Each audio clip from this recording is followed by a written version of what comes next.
నమస్తే, welcome to Prince TV.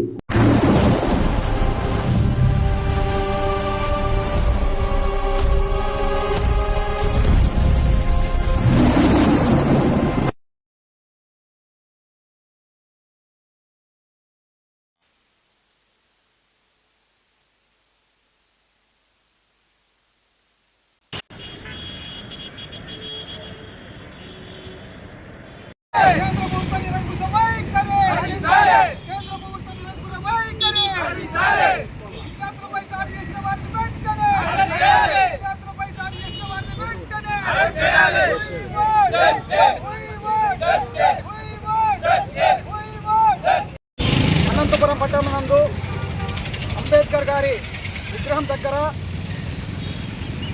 ఢిల్లీలోని జంతర్ మంతర్లో శాంతియుతంగా నిరసన కార్యక్రమం చేపట్టినటువంటి విద్యార్థులపై పోలీసుల దాడి మరియు వారు శాంతియుతంగా న్యాయం కోసం పోరాడుతుంటే వారిపై అతి దారుణమైన దాడి చేయడం చాలా హేయమైన చర్య.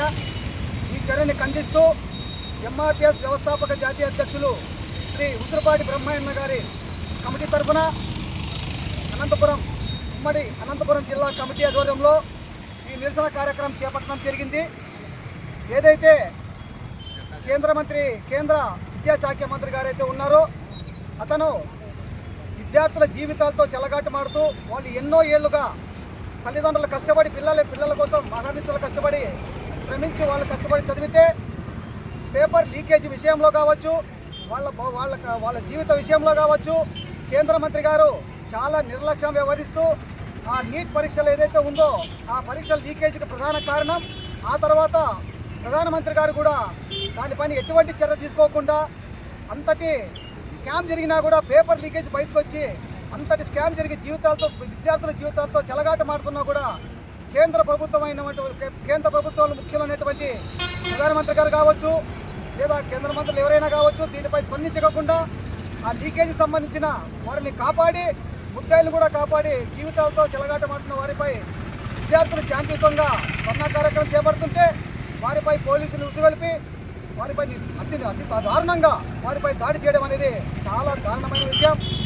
వాళ్ళు శాంతియుతంగా పోరాడుతున్న వాళ్ళపైనే పోలీసులతో కొట్టడం, పోలీసుల మధ్యలో రౌడీలు మెట్టు కొట్టడం అనేది ఇంకా దారుణమైన విషయం. భారతదేశంలో ఒక శాంతియుతంగా ఏ కార్యక్రమం జరిగినా కూడా పోలీసులను అడ్డం పెట్టుకొని వాళ్ళ మధ్యలో రౌడీలను అడ్డం పెట్టుకొని విద్యార్థులపై దాడి చేయడం అనేది ఎంతవరకు కరెక్ట్ అనేది ప్రధానమంత్రి గారు తెలుసుకోవాలి. బీజేపీ ప్రభుత్వం వారిపైన మరి దాంట్లో ఎవరు పాత్ర ఉందో వాళ్ళందరిపైన వెంటనే వాళ్ళని అరెస్ట్ చేసి మరొకసారి ఇలాంటి పునరావృతం కాకుండా విద్యార్థులపై దాడి చేసిన పోలీసులను కూడా వాళ్ళపైన కూడా కేసులు కట్టాలని చెప్పి ప్రధానమంత్రి డిమాండ్ చేస్తున్నారు.